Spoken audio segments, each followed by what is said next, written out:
You have to put up your professional face when you're in that situation, but when you bring it home, you're living it again. And it affected my wife and my son, and to the point where she said, look, we need to talk about this.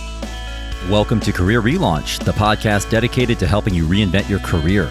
My name is Joseph Liu, and I'm here to help you gain the clarity, confidence, and courage to overcome the challenges of making changes to your career so you can do more meaningful work and enjoy your professional life. In each episode, I feature people who have decided to step off the beaten path to reinvent their careers and do work that matters. We talk through their unique personal stories, the challenges they overcame, and the lessons they learned along the way to help you understand what it takes to relaunch your own career. Today, my guest is going to share his story of walking away from being a partner at his family's law firm to found his own public adjusting company. We'll discuss the impact your career can have on the people in your life and dealing with the judgments of others. Afterwards, during today's Mental Fuel, I'll explain how much your job satisfaction affects your life outside of work. Before we start today's interview, I wanted to let you know I'm going to be returning to The Guardian in London to host another personal branding workshop on how to give memorable presentations on the evening of Wednesday, July 31st. This is part of The Guardian's Masterclasses, a series of workshops to help you improve your career and life. And presentation skills are actually a key part of making any career change, whether it's part of your interview process or a new business idea you're trying to pitch. In my 3-hour workshop, I'm going to explain how to create and deliver high-quality presentations that leave a lasting impression with audiences, clients, and colleagues. I'll cover how to create a clear presentation structure that's easy to follow, how to design slides that make your content shine, how to prepare your delivery so you can create a positive impression with your audience, and ways to avoid the most common public speaking mistakes I see people making all the time. So if you're in London on July 31st and you want to learn a few simple techniques to improve your presentation skills, you can register for my workshop at careerrelaunch.net/July 19. The course is £99 and limited to the first 36 students who sign up. Again, you can register at careerrelaunch.net/July 19. Okay, on to today's interview, where I'm speaking with Mike McEvoy, who started his career as a licensed attorney in 2003 and spent the majority of his time with a large insurance defense firm in Los Angeles as an associate and then as a partner. Through his legal work, he discovered he had a passion for handling the damages side of wildfire litigation. He eventually walked away from his career in 2015, unsure of what he was going to do next, and after a lot of time and self-reflection, he found a new path as a public adjuster and business owner. And in 2018, Mike founded Integral Adjusters, a public adjusting company to help insurance policyholders protect their rights, navigate the insurance claim process, and maximize their benefits and financial recovery. Now, Mike's a really special guest because he's actually a loyal listener to Career Relaunch, and I'm always very excited to feature someone from our listener community on the show. And what I really love about Mike's story is how he made some brave career choices that may have seemed confusing to others on the outside looking in, but definitely served the people he knew truly mattered the most to him. It also allowed him to carve his own unique path and do work that brought more joy to his life, both within and outside of work. You can get all the show notes from today's episode at careerrelaunch.net/61. Mike spoke with me from Pasadena, California. Okay, good morning, Mike, and welcome to Career Relaunch. It is great to have you on the show. Good morning, Joseph. Thank you.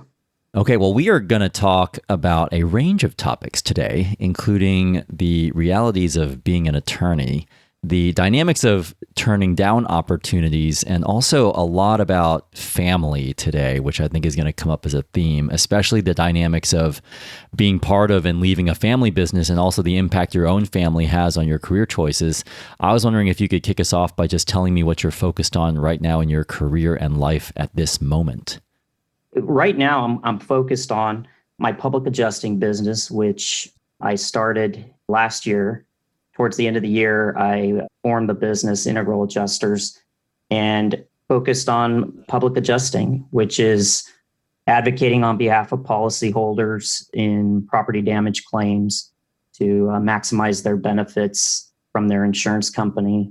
That's kind of where my focus has been lately, is just trying to build on that and develop a rapport with my clients. And then on the life front, just continuing to find that balance as things start to pick up with the business and taking it from there. I was also wondering if you could just give us a glimpse into your family. I know you're married, and then can you remind me how many kids you've got? I've got the one son. He's 8 years old right now. Okay, well, I know that you haven't always been the founder of Integral Adjusters, but you have been a licensed attorney since 2003. Could you take us all the way back in time to when you started off in your career at a Sacramento law firm, and then we can move forward from there? What were you doing at that time? In 2003, I passed the bar, and I had been working at a insurance defense law firm in Sacramento as a law clerk, and I continued to work there once I passed the bar as an attorney. And eventually, I wanted to move back to Southern California where I grew up. So an opportunity arose. But my family is a family of lawyers. My dad's a lawyer, my wife's a lawyer, my brother's a lawyer, and my dad had been practicing since 1968 at the same firm. He said there was a position opening up and if I wanted to come down and work at the firm. He was actually in the Orange County office of this firm, and I was moving into Los Angeles. So I decided to come down, and my wife found a job down here. And so that's where I kind of really developed my legal career, was in Southern California at this firm. Can you just give a glimpse into what it's like to be offered a role and then to join a business that was started by your father? Because I think you're the first person on the show that we've had that has been part of a family business. When you do join where you know your dad is working and where everybody knows that, okay, well, he's coming in and his dad has been here forever, there's certainly a little bit of pressure to separate yourself and make a name for yourself, which is certainly what I wanted to do. Is, I don't want people to think, well, he's only getting a paycheck because his dad is a senior partner here. Certainly I wanted to kind of find my niche and work my way through the ranks there. I know you were there for many years and you eventually became partner in 2013. Can you remember the moment you became partner? And if so, what was that like for you? I didn't know I was going to be named partner, but I remember I was having dinner at night here with my wife, and I got a call from one of the senior partners. And at this firm, the senior partner is equivalent to an equity partner. And so they're, obviously the ones that are making the decisions. And so I got the call and he said, we're going to make you a partner. And I mean, I was just overjoyed. I was really excited because that's what I was working hard for to advance my career. And I was going down the traditional path through the firm. But, with that comes also added pressure that now you're going to be expected to bring in business. And I saw it as more responsibility also. For those people out there who aren't as familiar with the significance of becoming a partner in a firm, I know you mentioned that, there's an additional responsibility, and I'm assuming there's also the financial rewards to that. What's like the day-to-day significance in terms of your experience in your job of becoming a partner? Because I know that it's something that a lot of people aspire to do. And at the same time, we've had somebody on the show who had that dangled in front of her and she wasn't sure if that's what she wanted. So I'm just curious, what's the significance of becoming a partner, and why do you think that's so important to many people working in firms like this? There are different levels of partnership. So you come in as a junior associate, then you work your way up to maybe a senior associate and then partner. And then there's equity partner, which there's very few of those typically. It's just kind of the next step. And the significance is that you're now expected to try and move into the next step, which is you're now expected to try and bring in your own business and manage your own files. So it sounds like you're on a really good track there at the firm. You're advancing, you make partner. When did you start to realize you wanted to make a shift out of that firm? I guess I should go back to what I was doing. I found my so-called niche in wildland fire litigation, and I really enjoyed working on those cases. And it's very unique practice, and I think it's been in the news a lot more, but I was certainly there starting with that in 2007 or 8. And I really enjoyed the work. And I developed kind of an expertise in damages and really enjoyed that aspect of things. But the other part of the firm's practice, I mean, this was just one little area. There was also personal injury and really the demands of the insurance companies. And so what ended up happening was by 2014, the wildfire litigation work kind of starting to dry up in the firm. And my son in 2014, he got very sick. He had a fever of over 104. We didn't know what was going on, and basically ended up in an emergency room in a hospital for 8 days while doctors tried to figure out what was wrong with him. And during that time, my wife and I were just scared about what this means. And I mean, it was really to the point where, they're telling you all these tests and they're coming back and it's this very rare condition that he's got. And by the end of it, we're learning that he's going to need treatment for the rest of his life. And that's something that the realities of what's important to you come into play. And during that time there, 8 days, you're away from your law firm. And, I was able to respond to calls and things like that. But, there were certain demands and pressures where I saw, requests that this still needs to get done and you still need to get this out the door. Where are we on this type of reactions where, I started to realize, well, what's important to me? So that kind of played a role in how I started to feel about things. And then, I was doing less of the wildfire litigation work and more of personal injury. And if your listeners may not be aware, but it gets to be a real negative, argumentative in a lot of instances. It was that kind of starting to realize that, hey, there's more out there. If I could focus on something that doesn't bring the same kind of stress level. And that was where things were, I guess, as I was going through this process. Before our recording, you had also mentioned to me that you weren't feeling really happy for a number of reasons and that you were bringing some of that daily stress and anxiety home, which was affecting some of your relationships with your family. Can you describe what was happening with your home life? I know that you mentioned your son was sick and that was something that was weighing on you. Was anything else happening? Definitely stuff was happening at home where you're constantly thinking about what you have to get done or what this person is expecting or what the insurance company, how they cut your bill or how the other side reacted at a deposition. And so you have to put up your professional face when you're in that situation. But when you bring it home, you're living it again. And it affected my wife and my son, and to the point where she said, look, we need to talk about this. We're just not on the same page here. And I feel like you're not here.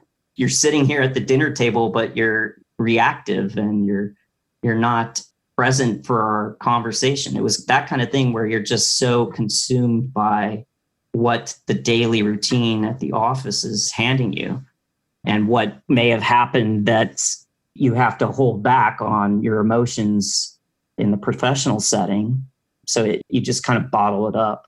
And so that was starting to wear on me and my wife. And, when I look back, I was sick a lot. I mean, physically, I look back and I haven't really been sick since I quit. So I think physically and emotionally, it can really drain on you. So about a couple months before I left, we had that conversation where it came down to, okay, well, what do you want to do? What should we do? It came up that, well, maybe it's time to step away And that's what we ended up doing. I know in 2015, again, when we spoke before, there was a tipping point where you were at a conference and speaking about personal property damage. Can you just explain what opportunity came up at that moment and what that told you about your career and your future there at that firm? I still was keeping up on the wildfire cases and damages, and I participated in it was actually a wildland fire conference, and I was asked to be a guest speaker. And so I spoke at the conference, and probably, I don't know, maybe within a month or two of my speaking engagement, I received a call from a potential client, a big potential client, wanting to learn more about me and our practice. My expectation was, well, this is great. And so, of course, I relayed that to the senior partners I worked with. I soon learned that they had already talked with the potential client and had set up a meeting, and I was not invited to the meeting with this potential client. That was definitely my tipping point. And I can look back on it now and I can just say, well, look, that was the traditional way things were done. Like, you go up the chain of command and who's the most senior person. But, that kind of hurt because I felt like that was kind of my baby that I had been working on. And this was something that I thought was going to come in through me. And that kind of stuff matters when you're working your way up through a firm and who's bringing in the business. So it was the last straw for me, was that situation. So you had your son get sick in 2014. Things were a little bit tough at home. You had this client opportunity where you were overlooked for the meeting. At what point did you decide that you wanted to resign, and how did you go about making that decision? 3 or 4 months before I decided to leave, one of the other senior partners, when I was in his office, was talking to me about, do you see yourself as a senior partner? You really got to think about that. And of course, you're expected to say yes. But as I thought about it and looked at what these guys were doing and what their lives were like, and do I want that? And that literally was going through my head. And I really realized that, no, I don't. I just don't see myself going down that traditional path.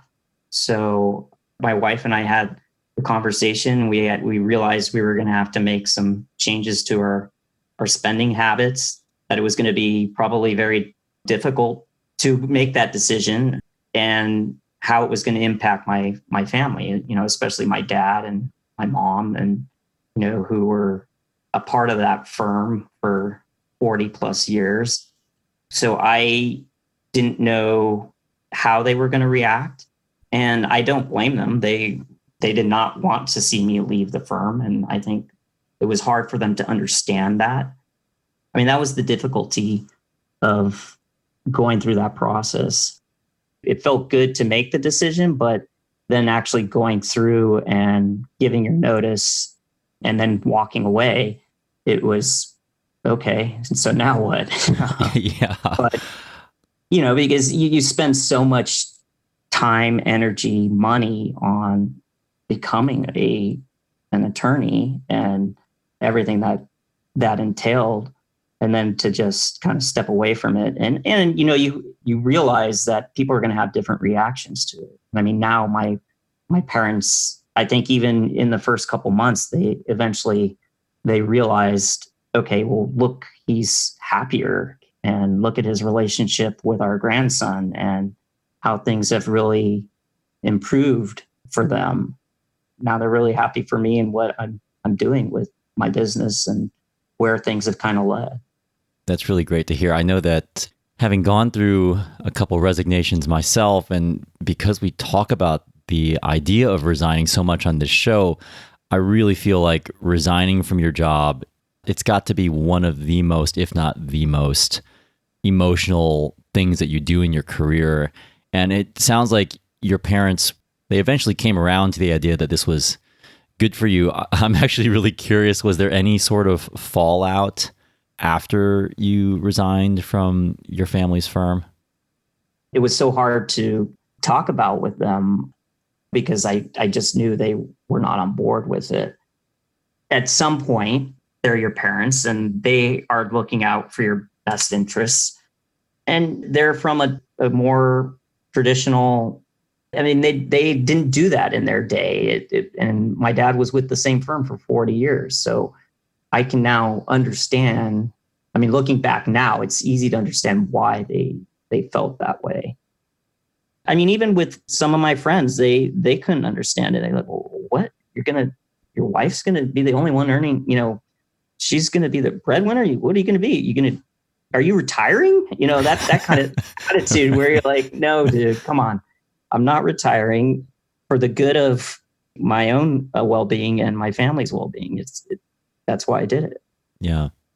How long was your transition then between resigning and then starting your new business?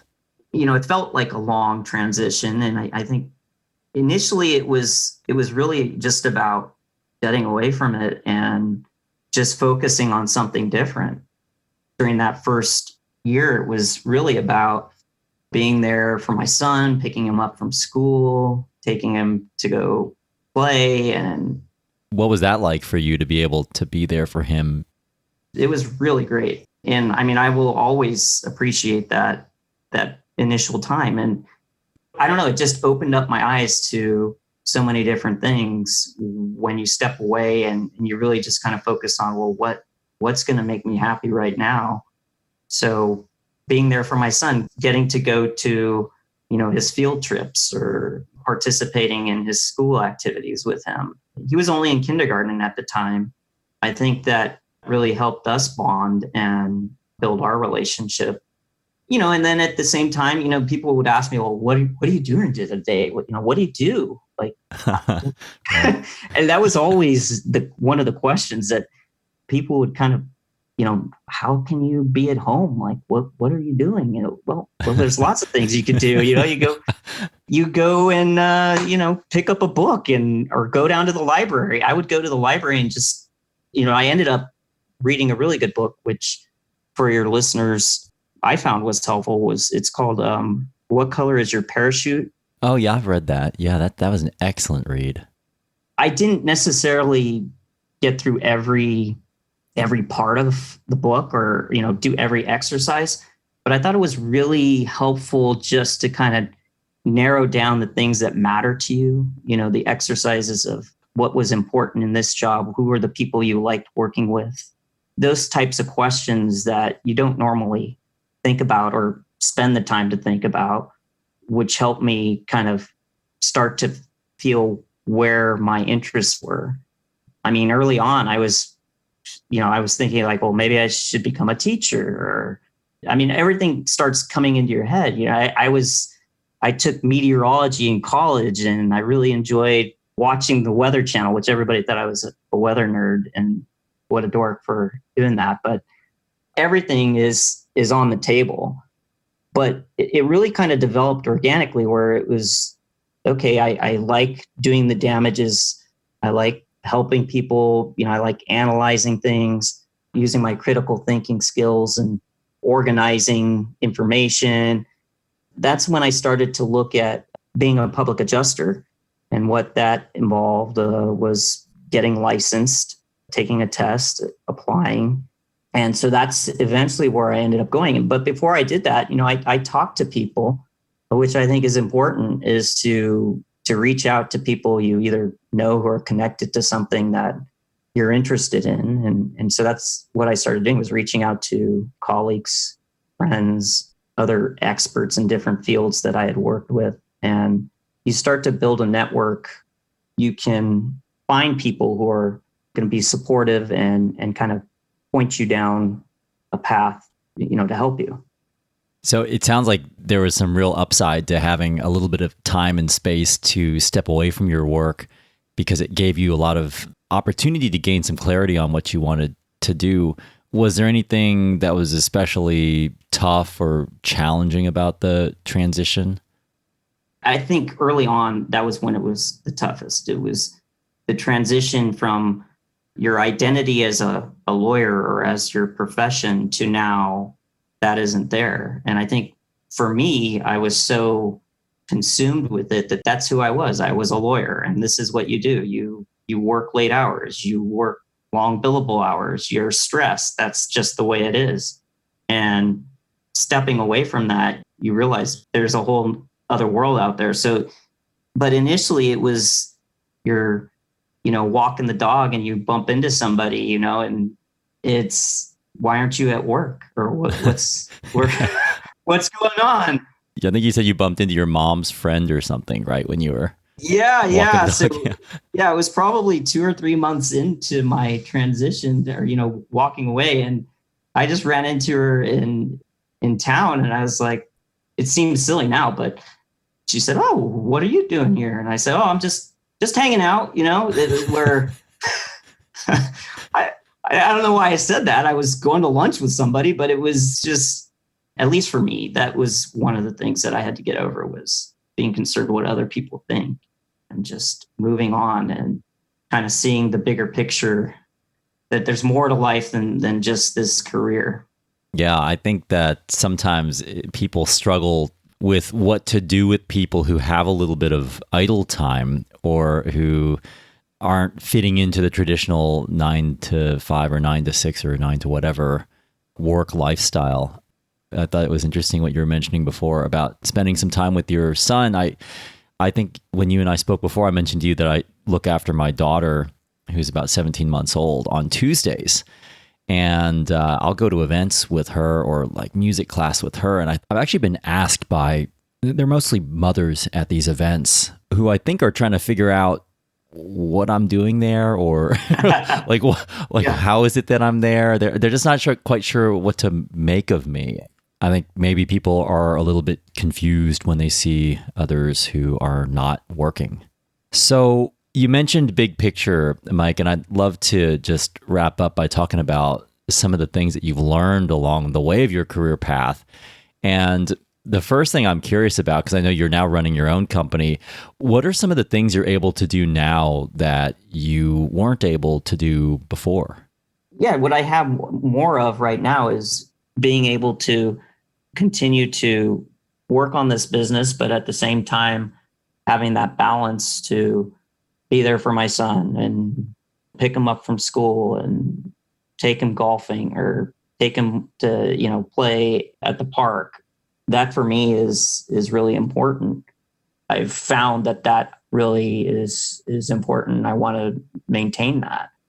Right now, I'm in a position where the business is kind of just getting started, and I have, a couple clients, but, as things grow or develop, I feel confidence that I can figure this stuff out. Like, I think when I left the firm, I didn't know that I could even go down this path where I could be a business owner, or I could put my name out there. And when you're in a certain environment, that's all you know. And kind of getting out of that circle and talking to people and getting advice. And then, I spent a lot of time in the library just picking up books and reading about, well, how do I form an LLC, and just the basics doing a business. And before, I wouldn't have had the confidence to do that. And I think if you put your mind to it and really just focus on the things that are going to make you happy. And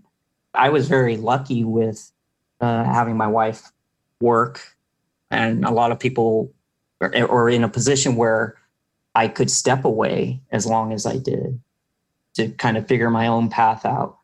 And I appreciate that she's been willing to do that. And not everybody's going to have that opportunity. But I think if you can at least step away for a little while, or just really kind of think about what you enjoy about the job you're doing, and find the aspects that make you happy, because you went down that path for a reason. If there's something there, you can turn it into something else. For me, it's now coming full circle, because I've now been contacted by, just recently, Joseph, a previous client who I'm now going to work with again. more on a legal consulting basis. And what surprises me is just how kind of naturally things fall into place when you kind of open yourself up to new ideas and new ways of thinking, I guess.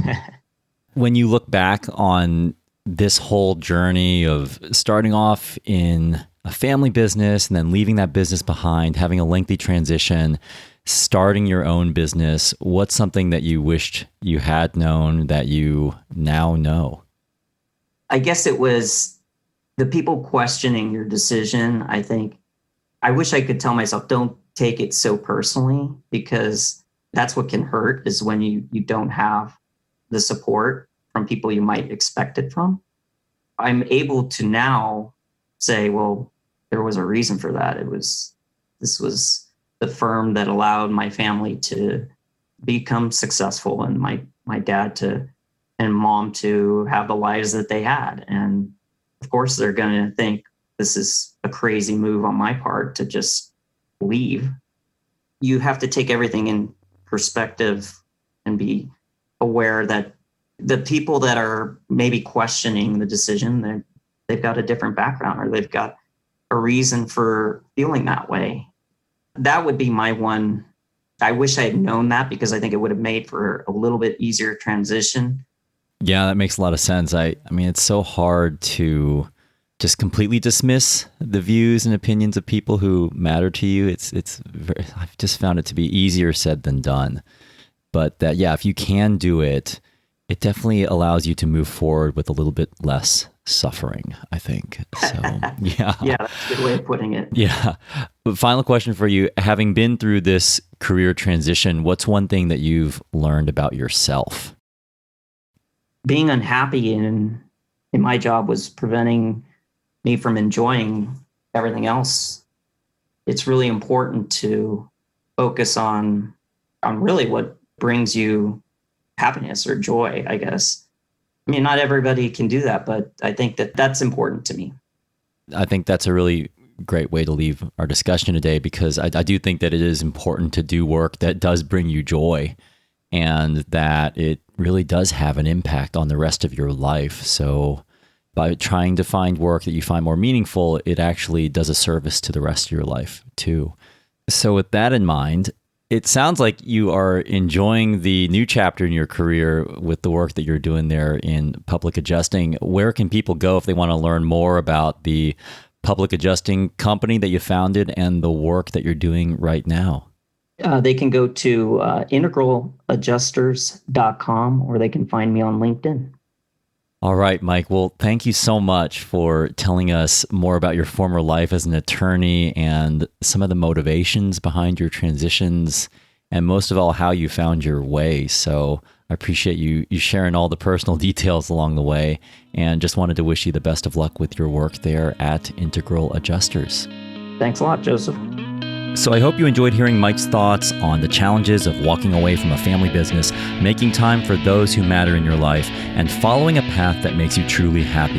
Now it's time to wrap up with today's Mental Fuel, where I'm going to explain why it's so important to take note of how your job is affecting the rest of your life, including the people in your life. Before we get to today's Mental Fuel, I'd like to thank Grammarly for supporting this episode of Career Relaunch. Built by linguists and language lovers, Grammarly's writing app finds and corrects hundreds of complex writing errors so you don't have to. And as a Career Relaunch listener, you can download Grammarly for free by going to getgrammarly.com/relaunch. This is the part of the show called Mental Fuel, where I finish the show with a brief personal story related to one of the topics we covered today, and wrap up with a simple challenge to help you move forward with your own career goals. And for today's Mental Fuel, I'd like to pick up on what Mike mentioned about how much his former work at the law firm was affecting the people in his personal life, especially his wife and son. And this reminded me just how much your day job can affect the rest of your life outside of work, and why your satisfaction with life outside of work can sometimes serve as a clue about how satisfying your life inside work is. So this show's focus is definitely on your career, but when you think about it, your career is about so much more than your career. It affects your physical health, your friendships, romantic relationships, family, physical environment, fun, personal growth, and more. And if you think a little more about it, for most of us, you spend the majority of your waking hours at work or doing work, so it's no surprise that your work satisfaction has a trickle-down effect on the rest of your life. And for me, I've felt this the most with my health, both physical and emotional, and my relationships. For example, with physical health, I can definitely recall times in my career when I was really unhappy with work. And like Mike, I was getting sick all the time and even had a couple unpleasant, somewhat random conditions come up that the doctors at the time said were stress-related. Also, I can remember some of my relationships deteriorating during times when I was unhappy with my career. Back when I was working in certain stressful roles on certain stressful projects, I can remember dragging a lot of work stress home to my wife. And as much as I tried to leave it at the door before I entered the house, it was hard not to talk about the stresses of my day. I generally pride myself on being calm in most situations, but I can remember periods in my career where the stress I felt at work was manifesting as me being a lot more short-tempered, direct, and honestly unpleasant around friends and family outside of work. And I actually think that one of the telltale signs of being in the wrong job is when your life outside of work starts to feel all wrong and not resemble the life you want for yourself. It's all related. So for me, most of the major career pivots I've made have happened when I was not only deeply unhappy with my work, but also deeply unhappy with the direction my health, relationships, and well-being were headed outside of work.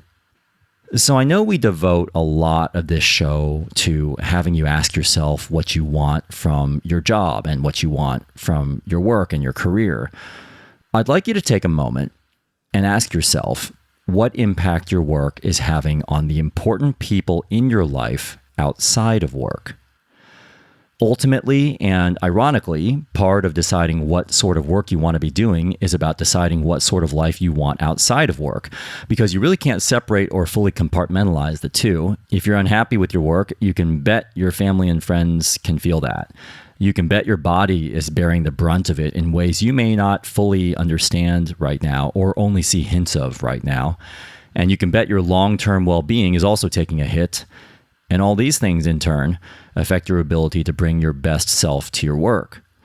So you have to decide what truly matters to you. You have to decide who truly matters to you. Then make a choice that honors those aspects of your life and honors who you want to be and how you want to feel each and every day. This brings me to a quote from Richard Carlson, author of Don't Sweat the Small Stuff, and It's All Small Stuff. Almost universally, when people look back on their lives while on their deathbed, they wish they had spent more time with the people and activities they truly loved and less time worrying about aspects of life that, upon deeper examination, really don't matter at all that much. So my challenge to you is to think carefully about the bigger picture of your life beyond work, and specifically one area of your life outside of work that's recently taken a hit because of your work, either directly or indirectly. Then to decide what change you're going to commit to making to at least start undoing that damage. It may not be too late now, but it may be too late later. It doesn't necessarily mean you have to make a radical career change, but it may mean you're going to need to make some sort of decision that inevitably involves some sort of trade-off. The right trade-off that will allow you to have the life you want outside of work. If you want to share the choice you've committed to make with me or the listener community, or if you just want to share what you're struggling with in your own career change journey, I'd welcome you leaving me a voicemail at careerrelaunch.net/61, where you can also find a summary of all the things we talked about in today's conversation with Mike. Again, that's careerrelaunch.net/61. In our next episode of Career Relaunch, we're coming back over to London, where I'll be speaking with a former investment banker turned nutritionist. She's going to share her story of being recently diagnosed with an incurable form of cancer in her early 30s. We're going to talk about what impact your health can have on your career decisions and outlook in life. Thanks so much for listening to Career Relaunch, and a special thanks again to Mike McEvoy for sharing his story with us today from Pasadena. This episode was mixed by Richard Pennington. Electrocardiogram wrote and performed our original theme song. I'm Joseph Liu, and I'll see you next time.